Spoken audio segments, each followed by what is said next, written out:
భారతదేశంలో కూడా తీవ్రవాద భావజాలికులు కార్మిక సంఘాలలో అడుగుపెట్టారా?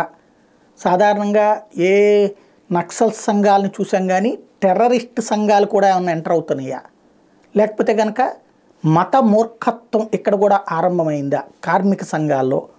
ఎందుకంటే తాజాగా ఒక కీలకమైనటువంటి పరిణామం చోటు చేసుకుంది. భారతదేశం నుండి Indian trade union has declared it won't help ships carrying arms bound for Israel.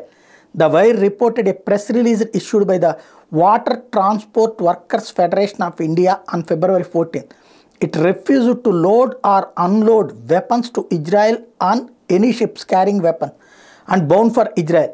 This comes amid reports that an Indian firm manufactured and sent Hermes drones to the IDF to use the Gaza war. ఇజ్రాయెల్కి డ్రోన్లని పంపిస్తున్నాం భారత్కి సంబంధించినటువంటి ఆయుధగారాల నుంచి అనుకుంటున్నాం కదా.